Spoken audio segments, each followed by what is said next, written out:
ये हमारी टाटा पंच। आप सभी को पता है कि कुछ दिनों पहले मेरी गाड़ी का एक्सीडेंट हुआ था कि कुछ 2 बज रहे हैं और गाड़ी का मेरी एक्सीडेंट हो चुका और इम्पैक्ट तो वैसे ज़्यादा नहीं हुआ है देख पा रहे होंगे, लेकिन फिर भी ये सारी चीज़ें तो यहाँ से निकल के हाथ में आ गई। उसके बाद में यहाँ से पूरा बोनट ये टेढ़ा मेढ़ा हो गया है। उसके बाद में इधर से भी इम्पैक्ट है। अब जो भी है फ्रंट में है। RSO को बुला रहे हैं, देखते क्या होगा, जिसके बारे में मैंने आपको वीडियो बना के बताया था और मैं इस गाड़ी को क्लेम के लिए डाल के आया था और उसके बाद में हमारी गाड़ी वापस आ चुकी है। कैसा क्या हमारा पूरा एक्सपीरियंस रहा था टाटा के साथ में हमारे एक्सीडेंट के बाद में, और क्या क्या इसमें जो स्पेयर पार्ट्स हैं वो इंस्टॉल करे गए थे और कैसी की सर्विस है, उस बारे में आज हमारी वीडियो डिटेल में होने वाली है। तो वीडियो में लास्ट तक ज़रूर से बने रहना। इसका बिल भी हमारे पास आ चुका है, कितना तगड़ा बिल बना है, कितना टाटा से मैं परेशान हुआ, कितना क्या हुआ, सब आज की वीडियो में आपको डिटेल में मिलेगा। तो सबसे पहले मैं आपको बता दूं, मेरी गाड़ी का जो इम्पैक्ट था वो फ्रंट से हुआ था। तो फ्रंट से होने के हिसाब से जो आगे का पोर्शन सबसे ज़्यादा डैमेज होता ही है। इसमें हमारा जो ये हुड है और यहाँ पे जो बम्पर है ये सारा डैमेज हो चुका था, लेकिन लकीली यहाँ पे जो आपको पियानो ब्लैक की ये जो ट्रिम दिख रही है ये बिल्कुल भी डैमेज नहीं हुई थी। लेकिन जब आगे से इम्पैक्ट हुआ था तब यहाँ पे रेडिएटर और जो फैन असेंबली है वो पूरा पीछे की तरफ आ गई थी, जिससे यहाँ पे बहुत कम गैप बचा था और यहाँ पे जो एयर फिल्टर की असेंबली ये भी टूट गई थी, जैसे मैंने आपको पिछली वीडियो में बताया था।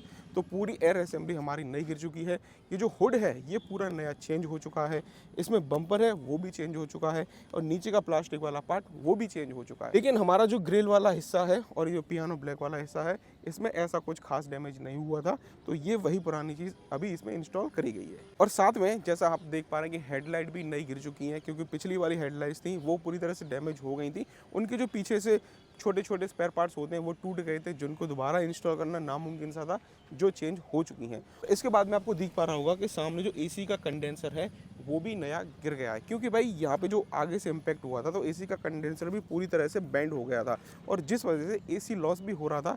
क्योंकि कंडेंसर ऐसी चीज़ है कि जहाँ पे कुछ डैमेज होता है तो सीधा इम्पैक्ट आपकी गाड़ी की एसी पे पड़ता है।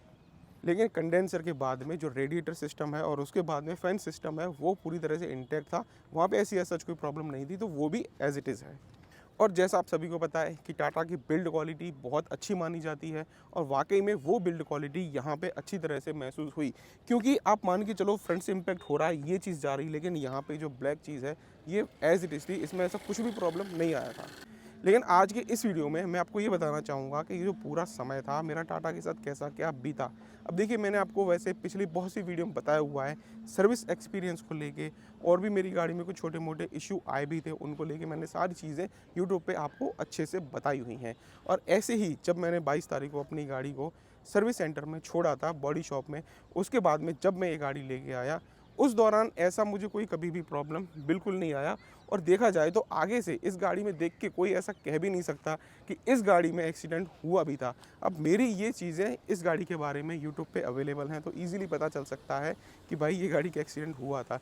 लेकिन अगर आप कहीं से भी ढूंढने की कोशिश करेंगे या फिर साइड में से भी कहीं पे ऐसे ढूंढने की कोशिश कर लें, पूरे जो भी इसके लाइन लेवल्स पहले थे एज इट इज़ हो चुके हैं, बिल्कुल भी पता नहीं चलता है कि यहाँ पे एक्सीडेंट हमारी गाड़ी में कभी हुआ था।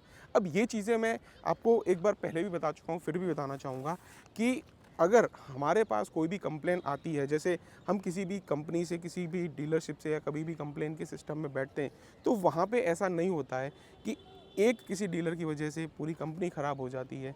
तो ये मल्टीपल चीज़ें हो सकती हैं। बहुत सी ऐसी जगह है कि जहाँ पे आपको डीलरशिप लेवल पे कुछ प्रॉब्लम हो गई हो, लेकिन बहुत सी ऐसी जगह भी होती हैं कि जहाँ पे आपको ऑलमोस्ट सर्विस सेंटर या डीलरशिप लेवल पे कभी प्रॉब्लम नहीं होती। उनमें से शायद मैं हूँ। मुझे 3 सर्विस सेंटर का टाटा के एक्सपीरियंस है। फिलहाल मुझे कहीं पे कोई प्रॉब्लम नहीं पड़ी थी और एज़ इट इज़ आप देख पा रहे हैं कि एक्सीडेंट के बाद में भी मेरी गाड़ी इंटैक्ट है। कोई देख के नहीं कह सकता कि इस गाड़ी का एक्सीडेंट हुआ भी था।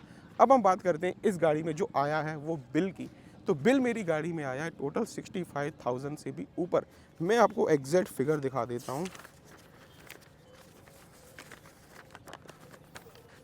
यहाँ पे आप देख पा रहे होंगे कि मेरी गाड़ी का जो बिल आया है 65,359.99 पैसे। लेकिन ऑब्वियसली इतना सारा बिल हमने तो पे नहीं किया है। इसमें थैंक्स करूँगा इंश्योरेंस कंपनी का। तो यहाँ पे एक चीज़ और मैं आपसे बताना चाहूँगा कि आपकी गाड़ी का इंश्योरेंस हमेशा से स्टार्ट होना चाहिए। वो कंप्लीट होना चाहिए। बहुत सी बार होता है कि हम अपनी गाड़ी के इंश्योरेंस में इतनी लापरवाही बरत देते हैं, नहीं सोचते हैं कि भाई गाड़ी में इंश्योरेंस पच जाएगा तो क्या होगा, क्या नहीं होगा। तो ऐसे समय में इंश्योरेंस आपके काम में आता है। तो जी 17 तारीख को मेरी गाड़ी का इंश्योरेंस दोबारा से स्टार्ट हुआ था, यानी जब मैंने पहले गाड़ी ली थी, गाड़ी जब पीडीआई कर दे उस दिन से इंश्योरेंस स्टार्ट हो जाता है। तो 17 जुलाई से मेरी गाड़ी का इंश्योरेंस स्टार्ट होता है और 20 तारीख को मैंने गाड़ी ठोक दी थी, 20 और 21 की रात को।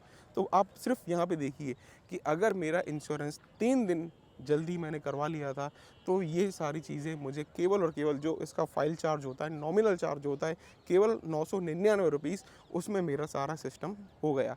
लेकिन अगर यहाँ पे इंश्योरेंस इस गाड़ी का नहीं होता, तो 65,000 रुपीज़ का फटका मेरे सर पे पड़ता। तो यहाँ पे मैं आपको केवल छोटा-सा जागरूक करना चाहूँगा कि आपके पास गाड़ी है तो इंश्योरेंस ज़रूर से रखवाना, वरना तो लेने के देने पड़ जाएँगे। और इतना ज़्यादा मेरी गाड़ी में इम्पैक्ट था भी नहीं, जो चीज़ें थी वो बदल दी गई हैं, हुड बदला हुआ है, लाइटें बदली हुई हैं।